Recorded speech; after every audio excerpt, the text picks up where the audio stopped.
Welcome to Waypoints, the podcast of fly fishing travel. With helpful travel tips, news and events, destination profiles, great stories, and expert advice from seasoned and experienced traveling anglers, this is your backstage pass to the world of fishing travel. Waypoints is fueled by adventure and brought to you by Yellow Dog Flyfishing, a hands-on specialty travel and booking company that delivers the industry's very best insider knowledge, logistical support, and trip preparation. Freshwater or saltwater, international or domestic, Yellow Dog has you covered. And now your host, Yellow Dog founder and director, Jim Klug. My guests today are Keith Clover and Rob Scott, the founders and principals of Tourette Fishing in Africa. I have known Keith and Rob for close to a dozen years, and to have the chance to get them out of the bush and onto the show to talk in detail about their world of adventure is awesome. These are two of the fishiest, most hardcore and exploratory guys I have ever met, and the operations that they've created in their part of the world are nothing short of amazing. Tourette Fishing was founded 15 years ago, the result of Rob and Keith's need for adventure and their love for the African wilderness, untouched places, and of course, fishing. There's a lot going on with these guys in their company these days, and I'm thrilled that they could carve out some time to sit down and talk tiger fishing with us. So, fellas, welcome to the show, and thanks for flying all the way over from South Africa just to do this podcast. Thanks, Jim. Appreciate having you guys here. Yeah, stoked to be here. How was the trip? Actually, pretty manageable. We overnight flight from Johannesburg, so We managed to pull the wool over a lot of the flight attendants with our height. We just play the height card and say, listen, we need some extra leg room, and we normally works. We normally get put into some upgraded seats. That worked. Yeah, sometimes not. But Well, there you go. worked this time. Yeah. Well, I'm glad you guys are here. And Keith, let me start with you. Tell me a little bit about Tourette Fishing. Exactly what you've put together over all these years with Tourette. So what started back in 2005, Rob and I out of university, was an idea to get anglers who weren't familiar with what we had in Africa out fishing, and for us to get out and guide. There was you couldn't get a job as a fly fishing guide in Africa or South Africa anyway. So we started off.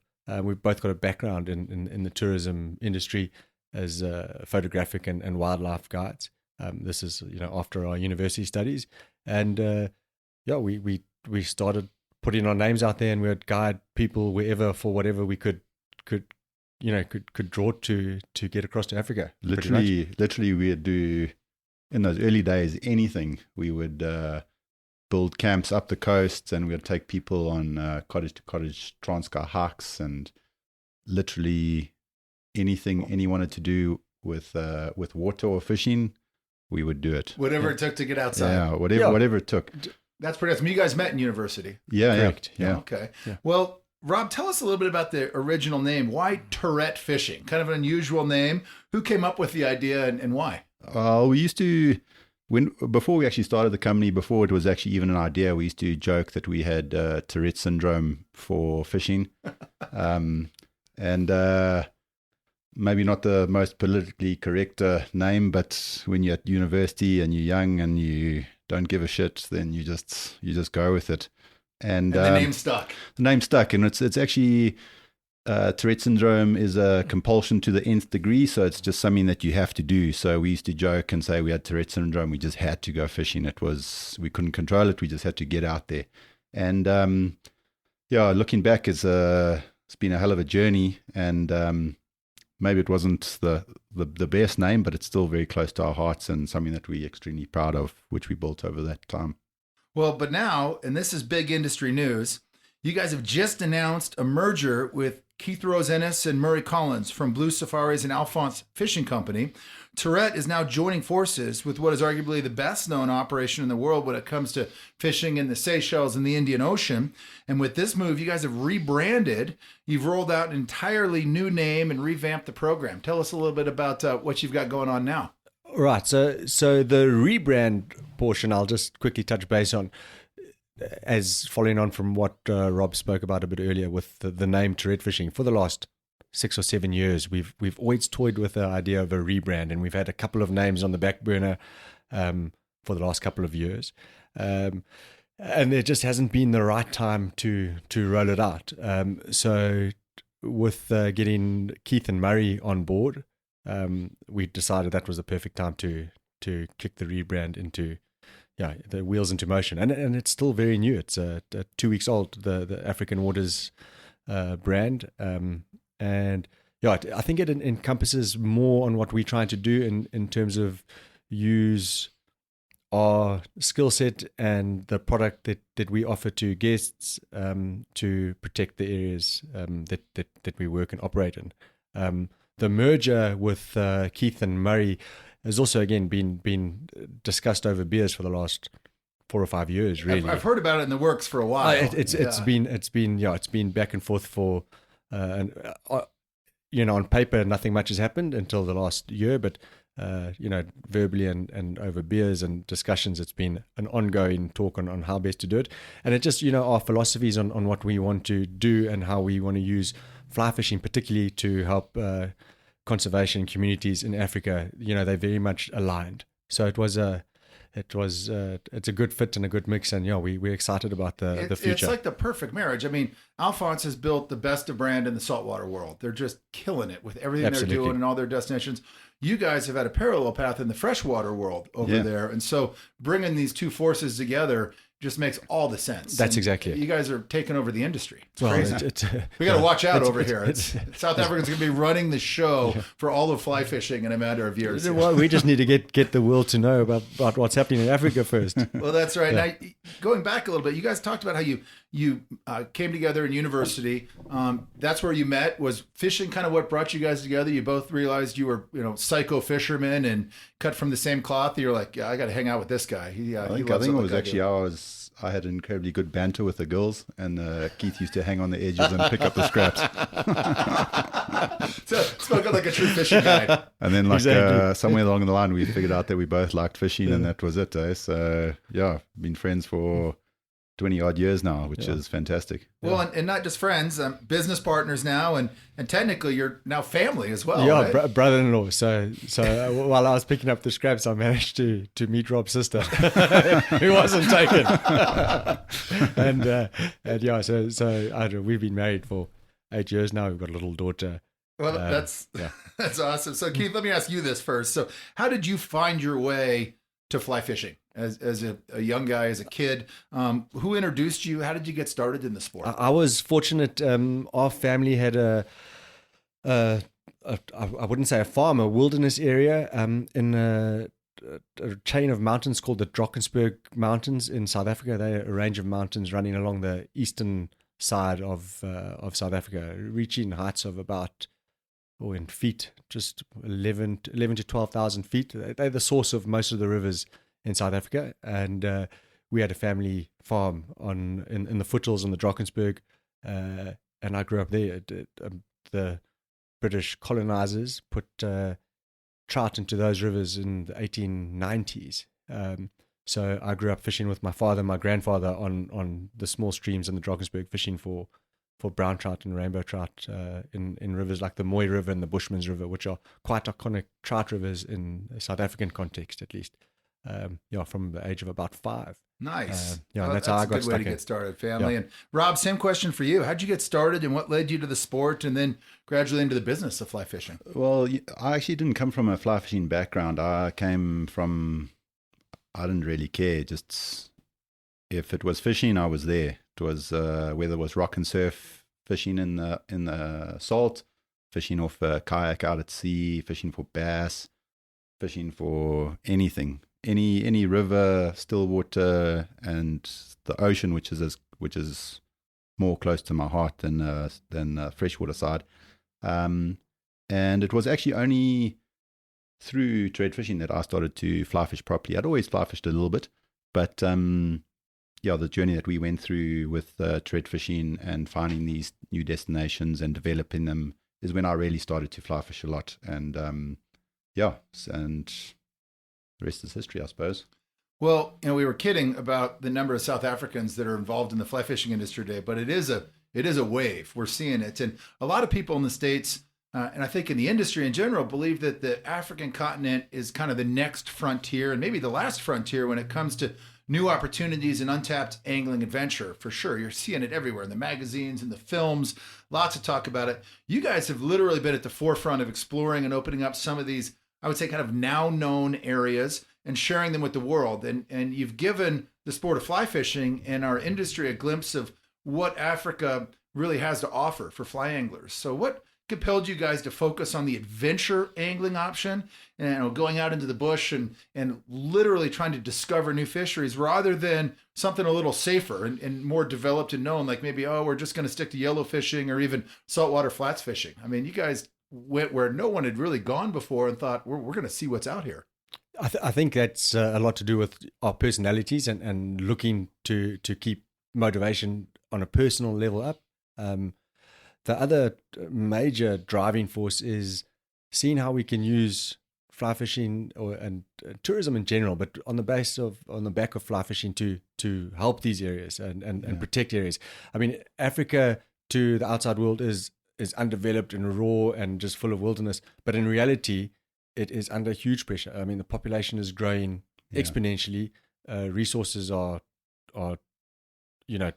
dwindling and are let go to the highest bidder on a daily basis. So, when we can find these pockets of like pristine wilderness that are still intact or relatively intact in terms of an ecological point of view, and they offer fly fishing, it's a perfect tool to conserve these areas. You're not going to get your average run of the mill traveling tourist who wants to come and take photographs of elephants coming to some of these areas. But, if we can get, 16 or 30 rods to some of these areas a year, we can make a significant difference. And it's something that's happened almost organically. Completely organically.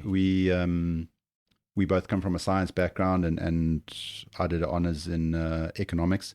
And all these places basically come down to an economic model. If they're not able to sustain themselves economically, then people will look for alternative uses for these places. And developing places like the Manyara and the Ruhuji in Tanzania, which is an incredible wilderness, you got to see firsthand how the pressure was pushing up on the boundaries of these areas. And without fly fishing, it would have been long gone. Those wildernesses literally wouldn't be there anymore. And that has become a major driving force for Keith and I. And one of the main reasons why Murray Collins and Keith Rose Innes have joined up with us, because their outlook on these things is exactly the same as ours. Yeah, same philosophies. Well, you mentioned Tanzania, and the flagship program for what was Tourette, what is now African Waters, has really kind of been your tiger fishing operation in Tanzania. So this is an area and an operation that gets a lot of attention over here in the States. Big fish, really sexy looking, mean fish. I know that your company has different operations in other parts of Africa, and we'll ask about that in a little bit, but I definitely want to spend a few minutes talking specifically about your tiger fishing. So Rob, I'm going to ask you this. I mean, tiger fish, most people have probably seen photos of them. They are a badass looking species without question. Describe to those who have never fished tigers what it is that makes these fish special, Rob, and why they're so great on a fly. It's an exceptional fish. The first thing is that, a lot of what's important for a lot of people is sight fishing. But that's not the case with how we fish for tigers. It just comes down to brute strength, especially in the hit. It's a comment that you get over and over and over again when guys come to fish for them for the first time. That first decent sized fish that hits them, it really catches them by surprise. At the end of a week's fishing, your hands are literally torn to pieces. Lots and lots of line burns, and it's an exceptional fish, very acrobatic, extremely strong, incredibly beautiful. The teeth and the colors on the fish are incredible, and it's what's great about it is it's iconic of for Africa. There's no mistaking it for anything else. When you look at a tiger fish, it just screams Africa to you, and it's close to our heart. And they hit hard. I mean, they're just ferocious. There's nothing gentle about these fish. They're just nasty fish that are so much fun. You're not guessing if you've had a bite or not. So you're lucky if the fish doesn't rip the rod out of your hand. And that's happened on numerous occasions. Just to add on that, the other thing that makes tiger fishing, particularly in Tanzania on the Manyara and Ruhuji, so special is the environment that you're in. Prime tiger fishing water goes with prime wilderness. You need a healthy ecosystem to support those rivers and the systems. And where we're based in Tanzania, we can see the results of looking after those rivers and the wildlife. I mean, we've seen lions on a weekly basis. You have herds of elephant, big massive herds of buffalo. So you're fishing in an incredible wilderness that without the fish would still be a beautiful place to be in. Well, and Keith, let me ask you about that, because what makes your program unique is you'll go over there for a trip to go tiger fishing, and you guys fish two different rivers, Correct. the Ruhuji and the Manyara. And so midweek through, you swap rivers, and you're seeing kind of two different ecosystems within that same adventure. Yeah. And they're both productive, both different. Very productive and very, very different, which makes a really nice and unique trip. The Manyara, we fish about 40 kilometers of the river. It comes from the forests above us in the catchment. It's a shorter, deeper, faster water. So different times of the season, and depending on the rains, you're getting to fish quite different waters. The Ruhujis are shallower, very windy, big sandbanks.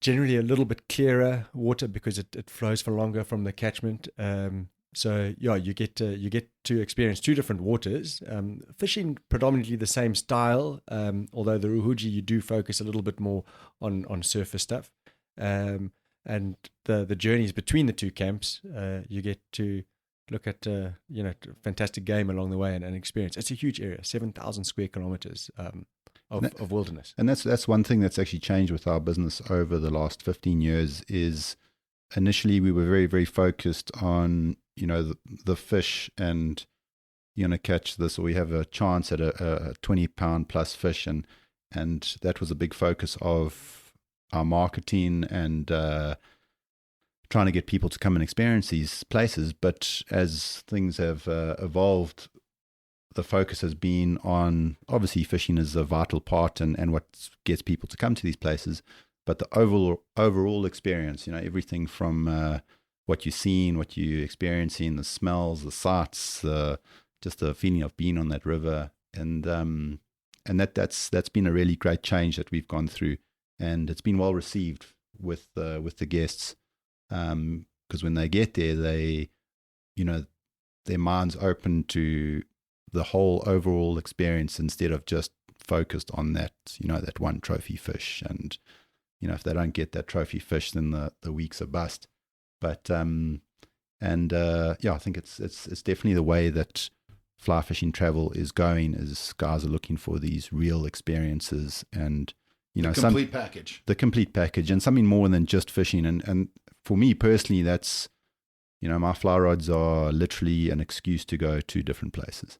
And it's a good way to look at it, for sure. Yeah, I like that. So, the Manyara and the Ruhuji, you guys had spent a lot of time fishing in other places in Africa and catching tiger fish, because they're found in quite a few places. But how did you guys discover this area, and what was involved in that? I mean, the stories I've heard in the past about, taking trains and going out into the bush and trying to figure out what exactly these rivers held. I mean, you guys had to do a lot of on-the-ground exploratory work, and there weren't websites or guidebooks that told you what you were going to find. No, exactly. It's in retrospect, Tanzania was probably one of the easier fisheries that we've put on the map. We've gone on some ugly goose chases, I can tell you that. Yeah. So Tanzania was actually a good friend of ours now, who was a professional hunter in Tanzania, had spent some time on those rivers, and he let us know and said, listen guys, you need to come out here and have a look at these rivers, the fish that we're catching, and what is available. And that's how the ball started rolling. In 2008, I think I went up for the first time, and it was a full-on adventure back in the day. I think we spent all the money we had for Keith to go. Most likely. Yeah, for 3 days, and the first 2 days there was no boat engine. Yeah, so we had an engine, we didn't have a fuel tank. So we spent all our money on 3 days to see if this fishery would be viable, or if the rumors were true, and it came down to literally 1 day to see if for Keith to actually get on the water and see if the rumors were true, and yeah, they were. They were true. It was tricky fishing that first trip. I remember that first day we had rain. It was early season. We wouldn't fish there that time of year now, because we can be a bit more picky and choosy. And we didn't get across to the Ruhuji then either. You're just on the Minyara. We were just on the Minyara, correct. And yeah, it grew from there. And we've been, the local concession owners in Tanzania, KNS, have been on the ground there since the last 20 years, and we've been working with them on protecting the fishery and managing the fishery since then. So it's a good relationship that we keep growing. Well, that's obviously the partnerships are so important over there. Talk to us about making the trip into these camps. What's involved? If you're coming from the States, what does that kind of process and that journey look like? I'll leave this for Keith. Yeah, I'll start on the Tanzania front. It's actually quite easy. East Africa is a popular destination for accepting millions of tourists each year for on the wildlife side.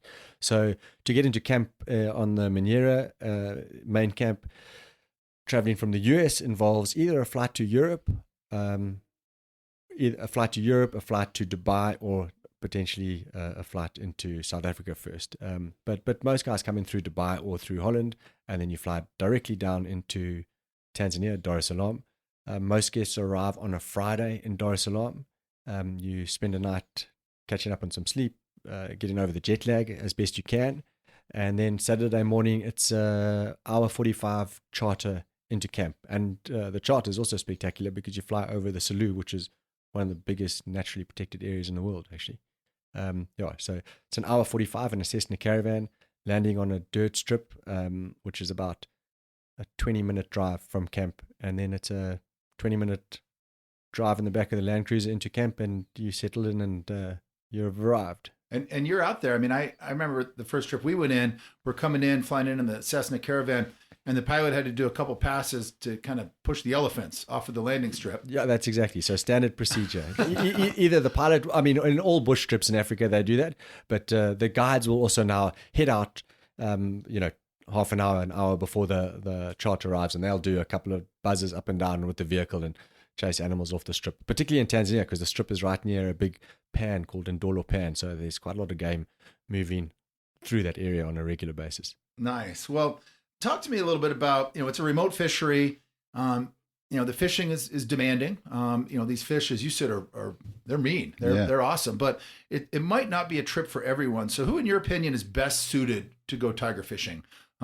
In your operation, how would you describe the angling and the overall conditions, and what are some of the kind of essential skills or a particular mindset that's a good fit for this particular experience? I'll start. I think Rob add whatever I leave out. But Tanzania, I think the first thing to understand is it's not a sight fishery. So you're fishing either sink tip lines or floating lines. Depending on the clarity of the water, quite often you'll see the fish chasing the fly, and obviously you'll see the surface eats. So if guys are after a sight fishing experience, then tiger fishing is not really the option. Being able to make quick casts on the drift is crucial. So if anglers can practice and make sure they can pick up a line and shoot out 30 to 40 foot casts fairly accurately on a consistent basis, that's important, because you're fishing from the boat yeah. Exclusively, except for 1 day. The trip is a 7-night trip, 6 days of fishing. 1 day you spend walking in the top on the Kasinga Rapids, and the rest is all done off boat, either drifting or anchored and basically fishing to deep outside bends, swinging flies, and retrieving. So being able to cast a 9-weight for a day is important. The other important thing is being able to pace yourselves. So I mean, we all say it, and the guides make a huge effort in the briefings to say, guys, you're here for 6 days. it's a marathon. It's not a sprint. Don't come out the blocks firing, trying to hit every single spot we call out on the drift. Keep casting and within your physical limitations, so you don't literally blow out an elbow or a shoulder, because we see it. I'm sure you see it also with lots of your guests, but guys have been sitting in the office for 11 months of the year, and they do their trip and they get terrible tennis elbow the first week of the trip. That's a bit of a problem. So, and I think lastly, mentally, the guys who consistently do well are guys who can keep their head in the game, because tiger fishing is like a lot of fishing. It's feast or famine. You'll go through patches of 2 or 3 hours where it's very quiet, and they're hard to stick. Yeah, like it's not a fish that comes to the boat easy. Yeah. So that monkey can get on your back and you lose your mojo, and that can be it for a few days. Yeah. If you don't get your headspace right, you're going to battle. Yeah. So you've got to stay in the game and make it count when the bite happens. And it's actually it's true for all fisheries really, and we see it a lot where the guys push themselves too hard in the first couple of days, and it gets to the 4th or 5th day where there's these sessions that are really firing, and the guys just don't have the energy. So they're broken. Yeah, they're broken, literally broken. And it's a big part of what the guides do is trying to manage that energy level right through the whole week. And especially in some of the salt, when it comes to tides and stuff like that, the guides will say, you have to be ready for these few days. This is what we're expecting is going to happen. If you're totally blown by the time that time gets there, you're going to miss out on some special stuff. So yeah, and on the tiger fishing side as well, it's an important part of it. Fish smarter, not harder. Yeah, pretty smarter, much. Not harder. I like that. Well, I have to say that after my first trip over there, it was 7 or 8 years ago. It kind of redefined my perspective of guide hardships and challenges. Because I live in Montana. It's the fly fishing capital of the states. And a challenging or hard day guiding involves maybe a delay at the boat ramp when you're trying to splash your boat, or there's an upriver wind, maybe there's some lightning, or the occasional bee sting, right? Those all encompass a hard day of guiding on the water. But where you guys are out there in the bush, you're dealing with an insane number of challenges and crazy factors on pretty much a daily basis. you got snakes and army ants and lions and elephants, but my favorite moment over there, baboon spiders, that was great with Rob. Cape Buffalo, you got tsetse flies. Of course, you got the crocs and the hippos on the river, but this is like not your average day on the Madison River in Montana. No, not at all. You guys have a lot going on in these fisheries. When we started guiding, because it was something that we had, it's not something that anyone introduced us to. It was, we were going to grow this business and we were going to take guys fishing.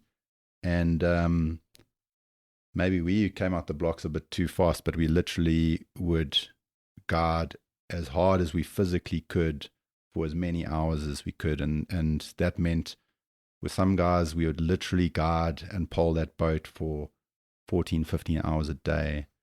And come rain, come shine, come malaria, whatever anything. And the guys would be, and maybe the guests took a bit of advantage of us, but we wouldn't even stop for lunch. We would literally be poling the boat and like trying to get a bite of a sandwich in between unhooking fish. And so there wasn't really any benchmark for us to measure. Yeah, there was no manual for us to check up on what we should try and do. And it's been a big part of our business from the start up until now, and something we really pride ourselves on is how hard the guides work for us. And got a great team spirit and a great team of guys, and those guys really put their bodies on the line to make sure the guys get the most out of their time on the water, which is important. But the other thing is the skill set. It's the skill set that we look for in our guides teams, following on from when Rob and I started, is the guys really have to have a very unique and broad set of skills, being able to, obviously they need to be fishy people to start with, like all guides, and good with guests, but they need to have a proper understanding of the safety implications of where they're operating, and what's safe and what's not safe, and where to push and where the boundary is between, safety and going that, a little bit too far potentially to get the fish, which is obviously not on the cards at all. And then being able to deal with third world problems we experience on a daily basis in remote locations. This happens, guiding anywhere. I suppose it's the same in Alaska and Russia, out at Seychelles, but dealing with with mechanicals and physical or sickness issues with guests on camp. So they need to have a quite a unique and broad skill set. Yeah. Where the fly fishing guiding is potentially only 15% of it. It's 15% that they have to do 100% well, but it's one of the first years we were up there, I slept on the ground, and I'm talking about sleeping on the ground, no mattress, no pillow, no blanket for 6 weeks.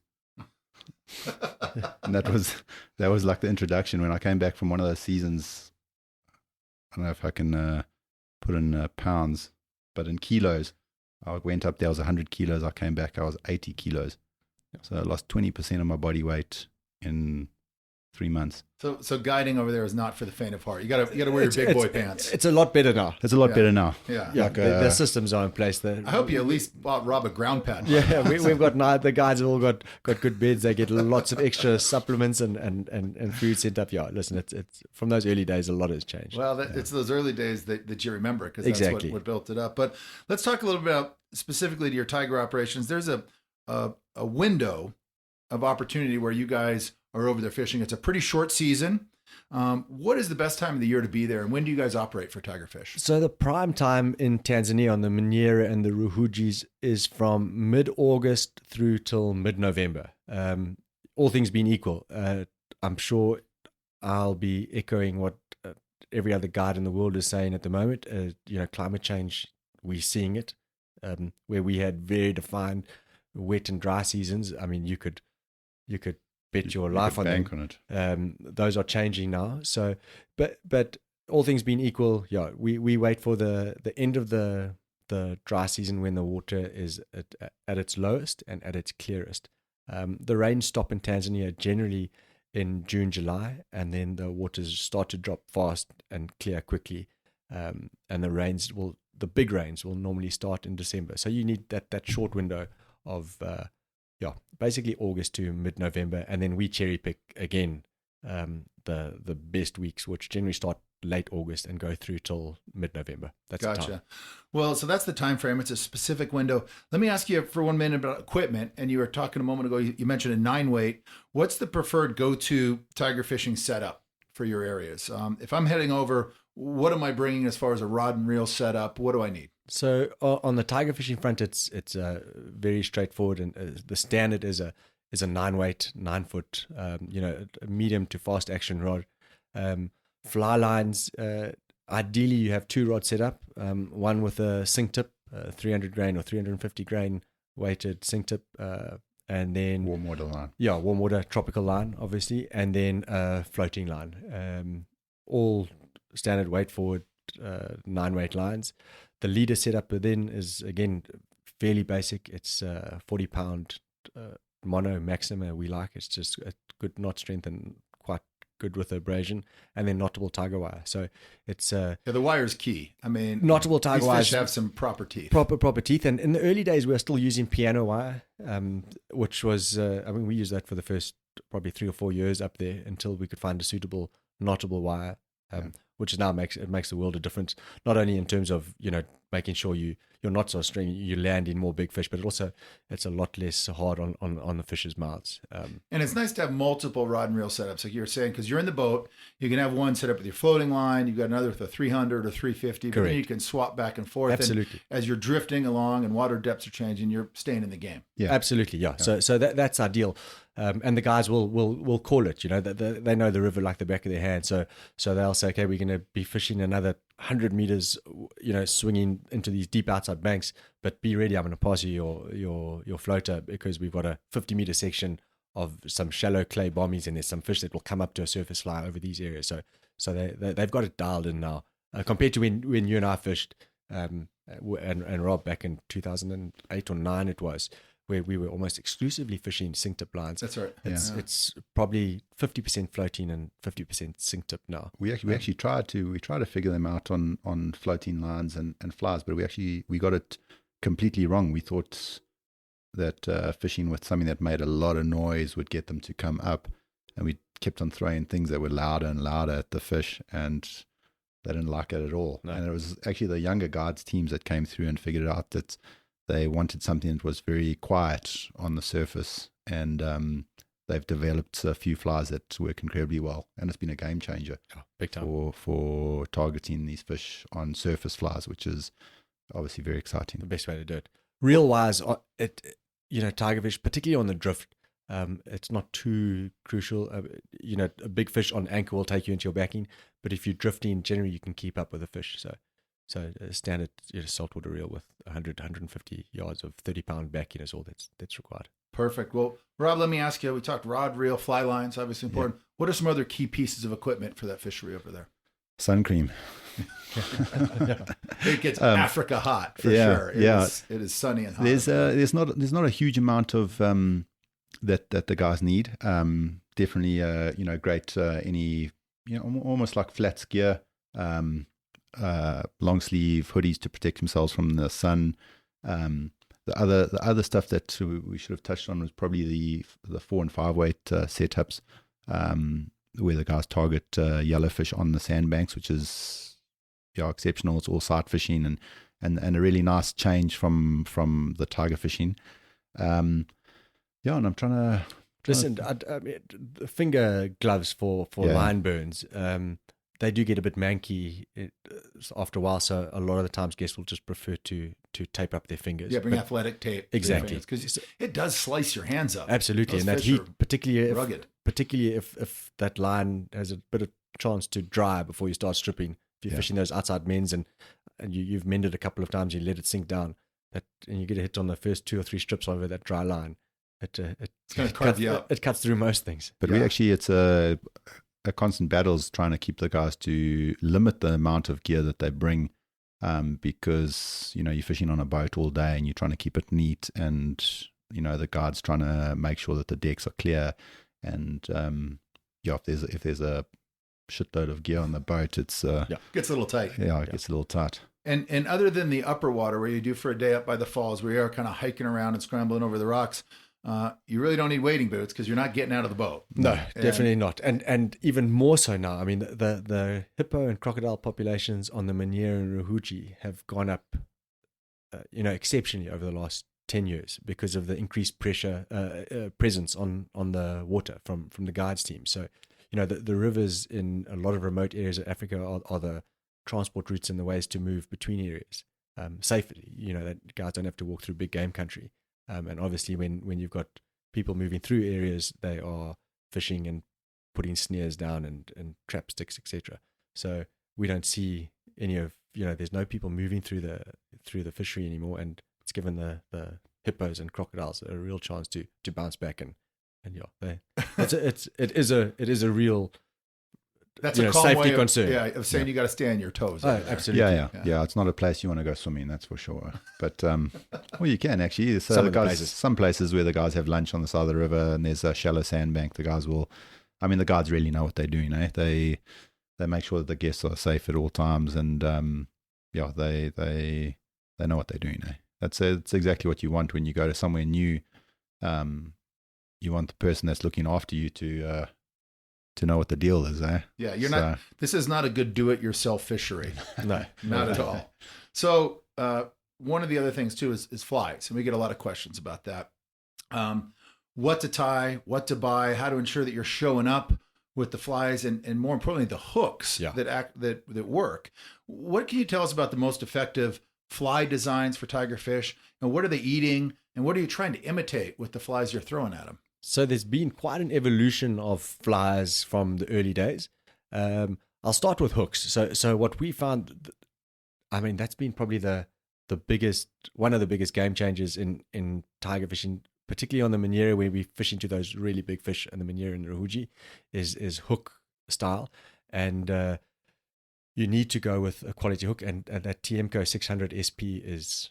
Yeah, that's the hook. It's bulletproof. It's made for that fishery. So don't even pitch up if you're not using that hook, because if the guys open your box and you've tied on any other hook, even no matter, not saying other hooks are bad hooks, they just don't work for that fishery. Yeah. So that's a key. The TMCO 600 SP, and then the fly patterns. You could go with a handful of Andino deceiver type flies. Some SF baitfish imitations, and some surface flies. The Harley Shake, Stu Harley, our head guide in Tanzania for the last before you develop that surface fly. But basically, we're imitating the local Alestes baitfish species, and they are, and a couple of the minnows, and natural colors with tying with a lot of natural fibers, actually, where, 10 years ago we tied with quite a lot of synthetics because they were more robust and didn't get torn up so much. But we've made a significant push back to tying with lots of natural. So a lot of spun deer heads, big marabou collars, long saddle hackle and schlappenhackle tail. So anything that's got a lot of natural movement and pushes water as well. Yeah. I think it's especially those deer hair baitfish patterns, and for a lot of guys that have fished peacock bass and Dorado, their fly boxes can transfer quite nicely from those fisheries to tigerfish. And it's often, we've actually found some really nice patterns where guys have come across from fishing for Dorado and said, "Oh, do you think this pattern's going to work?" And we try it, and it flipping blows the lights out. So it's we always try new things, and the patterns that we're using are always evolving. And it's something quite nice, relatively new fishery where things are changing on an ongoing basis. So always evolving. Yeah, always evolving. Yeah. Always searching for the next magic bullet. Exactly. I love that. Well, I mean, one key piece of advice to go tiger fishing in Tanzania is book early, because again, it's a short window. It books up sometimes a year or two in advance. And if you want to get over there, there's a limited number of rods. Book out as far as you possibly can. Absolutely. The added to that is it's only 8 rods a week, 4 on each river. So a lot of guys will be like, "Oh, we would like to come across, and we got a full group of 6 or 8 guests," and we find we get bookings in groups of 4 or groups of 8. Right. So again, there might be a rod available here and a rod available there, but if you want to come across with a bunch of angling buddies, obviously, yeah, as early as possible. Yeah, I mean, I'm not full up, but we're filling up 21 now. 2021 now. So. Well, and we've been talking a lot about the tiger fishing operations in the Manyara and the Ruhuji, but with African Waters, you guys have other operations and other offerings throughout Africa. And I know that we could literally spend hours more talking about each one, but give us a quick rundown of your other operations, where else African Waters is operating, and what else you have in the collection. Well, do you want to just run through the freshwater stuff, Keith? Yeah, I was thinking the same thing. So I'll start with the freshwater. That's sort of Rob and I split our tasks, freshwater and saltwater. So on the freshwater side, obviously there's Tanzania, as we've discussed. We've got a wonderful operation in Lesotho called the Mokangwa Community Camp, which is a fly fishing and community tourism initiative that's sight fishing exclusively to yellowfish and trout. Spectacular up in the Lesotho mountains. I could go on for hours because I'm really passionate about that area. So it's also one of our busiest camps. We've got a Kalahari drift experience. So Orange River is a river that flows off from South Africa interior out the west coast. It exits in the border between South Africa and Namibia. And the Orange River, again, fishing for yellowfish. And what's become really sort of popular the last 5 years is largemouth yellowfish, which is the Southern African equivalent of a Mosia. Mm-hmm. It's a predatory yellowfish. The South African record is over 40 pounds, but a big fish is trophy fish we consider anything from 10, and we get in on up to 20, 25 on fly on a regular basis. It's a beautiful fishery, and it's all done on multi-night drift trips through the Kalahari Desert, which is spectacular. Got this ribbon of greenery through just stark desert. And then our latest project is in Cameroon, fishing for really, really big Nile perch.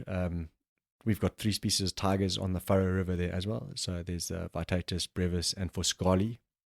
But the main target species is Nile perch, and for us, that's our next step of major development is getting this fishery to a point where anglers are confident enough to travel out to it on a regular basis, because it is Cameroon, and it's a tough one to start with, but it's incredible in terms of a wilderness experience and a fly fishing experience. It's right up there.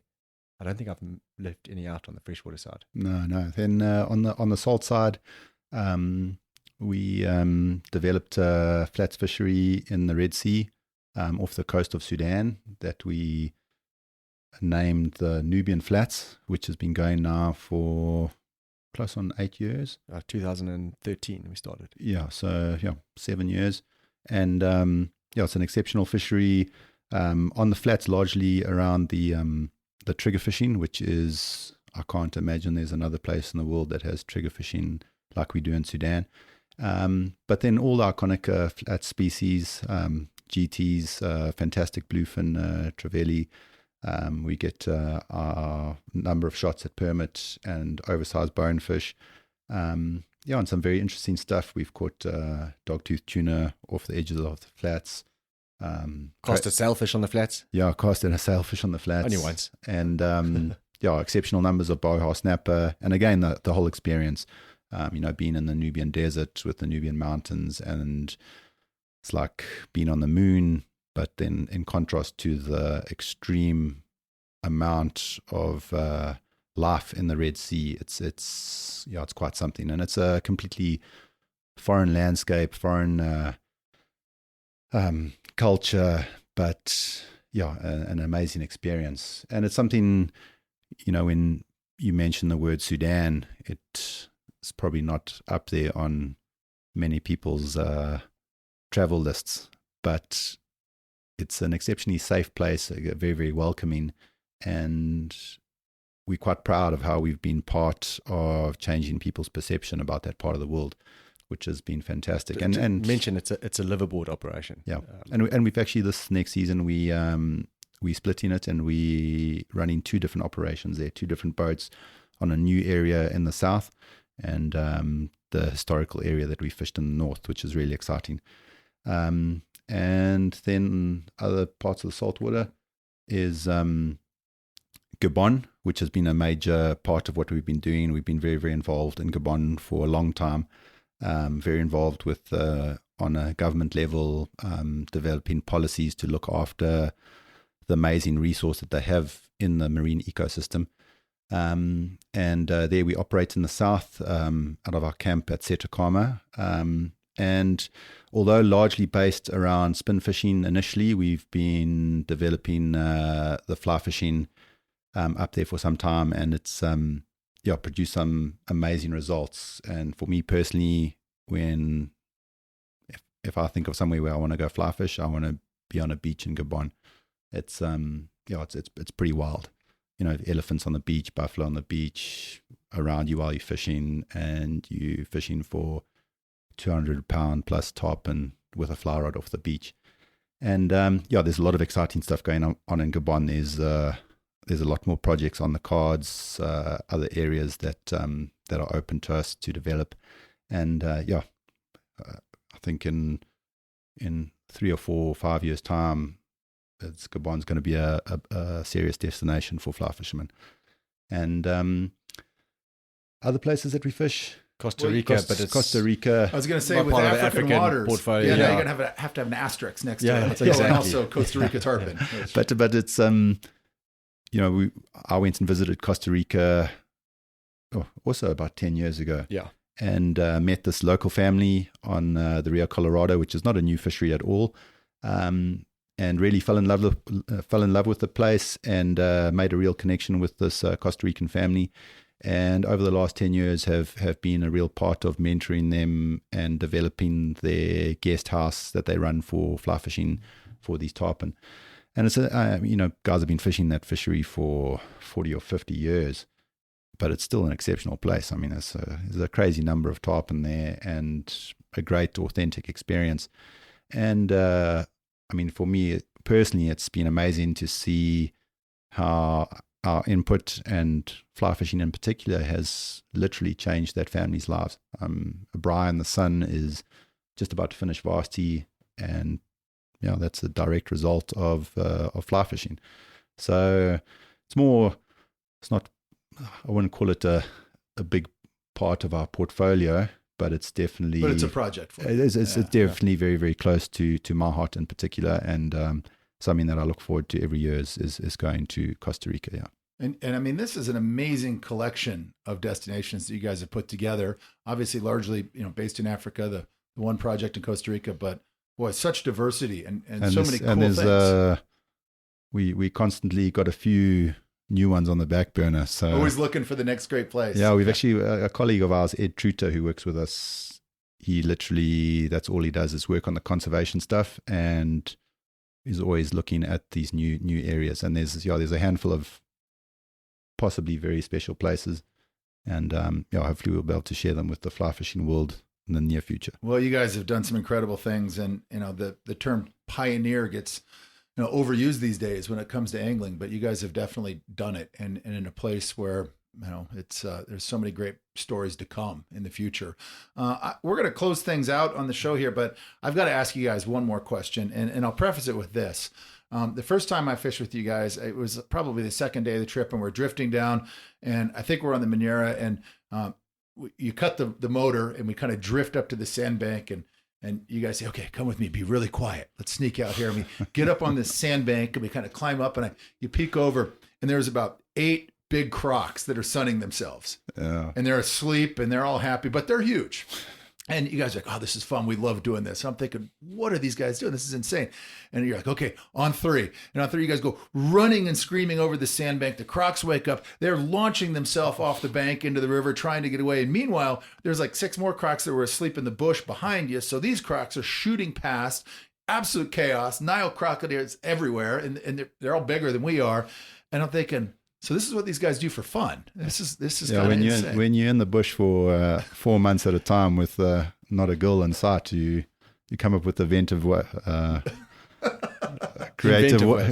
ways to entertain yourself. entertain ourselves. Yeah. Yeah, listen, there's no more of that going on. It's not because of the safety issues, because I mean that there's no issues with safety with the crocs on the land there, but just because of the sort of ethical. Right. Yeah, We were a bit early days. a bit young and bullish. It was pretty fun. I think when Jim arrived with the camera, we were like, geez, we better try and press this guy. Better start chasing some crocodiles. Well, that moment impressed me greatly. But all right, I got from each of you, I got to hear one kind of crazy story in your search for new rivers, setting up these camps, dealing with the logistics, the flights, the train rides, all of these years of pulling it together. I want to put each of you on the spot for your craziest story from your years of jungle fishing and exploring. Let's hear one from each of you. Keith, let's go with you first. I mean, I think there's a whole lot. I mean, not talking about seeing exceptional fish come out of places. I think one of the toughest experiences of my life on terms of exploring fisheries is probably that Congo trip we did in 2008 or 9. Yeah, where that wasn't pleasant. Rob and myself and Ed Truter went to go look for Goliath tiger fishery up in Congo, Brazzaville. We went into a remote national park, which is actually now open to the public, called Odzala National Park, and we spent 12 days on a dugout canoe, literally on a dugout canoe, which was about 12 meters in length, just getting eaten alive by all the insects you can imagine. The village we started in this is not good for marketing Africa. Listen, we don't go there anymore. But the village we started in, in early 2000, actually been pretty much wiped out from an Ebola outbreak. And you say Ebola, everyone thinks it happens all over Africa. This is a small village in the middle of nowhere. So for me, that was one of the wildest experiences. Also, getting in there was just wild. We used to pretty sketchy logistics and traveling, third world country, African Airlines. Things all work, everything's safe, but time is very. But those, we've been on a lot of exploratory trips, and they're hard on the body. Yeah. So that was particularly hard. I was when we got on that plane to get back to South Africa, I was happy. Well, funny part of that trip, we were coming back from Congo Brazzaville back into the DRC, the Democratic Republic of Congo, Kinshasa, and we looked on our passports, and they'd made a mistake on our visa and put down the wrong date. So before we crossed the border, we sat down and doctored the visa ourselves, like changed the date on the visa. You're like, I'm getting out of here no matter what. and we got to the border post, and this big Congolese dude looks at our passports and like literally straight away stopped. He wasn't buying it. Yeah, he was like, you guys have doctored these things. So, and Ed's chatting away in French to him, and he's like, no, you guys are in big trouble, you're in big trouble. And suddenly there was this like outbreak of like shouting out in the street, and he like ran out to sort out whatever dispute was going on, and we literally just grabbed our passports and ran through to the taxi on the other side. Another two things that stood out on that trip is Rob got his balls fondled by a customs official in Kinshasa. Full on, probably 5-second groping. No, but I'll tell a story about that. I don't want like any weird rumors going around the fly fishing world. It wasn't elective, is what you're saying. Okay. Yeah, I didn't solicit the ball feeling. I was coming through customs, and I go through this queue where bags are getting searched, and I look through on the other side, and there's Ed and Keith both standing staring at me, but like with like this funny like smirk on their face. And I was like, what's wrong with those guys? Like, something's definitely up. And I got to the guy who was going to search me, and he patted me down, searching for whatever contraband I had on me. And he literally looked at me in my eyes and just grabbed my balls. So it's been a long-standing joke. So your buddy set you up. Yeah. No, listen, we had gone through first. We're the fluffers. Well, that's awesome, and so many great stories. Great operation. Congratulations, you guys, for what you've set up. Thanks, guys. We're gonna wrap it up there. Thank you so much for sitting with me today and for making the effort to be here. I really appreciate it. And Thanks for having us. Well, everybody listening loves the stories too. Oh, great stuff, Jim. That's great. Great to be here. Well, good. And that's it for this episode of Waypoints. We're gonna wrap things up. Waypoints is the podcast that is 100% dedicated to travel, adventure, and exploration. Be sure to visit yellowdogflyfishing.com to plan and research your next trip, sign up for new podcast notifications, and of course, the latest travel news and developments. Join us for our next episode of Waypoints, and remember, no matter where you are or how you get there, no one ever regretted a life of adventure. This has been another episode of Waypoints, the podcast of fly fishing travel and adventure angling. Thank you for joining us, and be sure to visit yellowdogflyfishing.com for more trip updates, travel news, expert advice, and adventure profiles.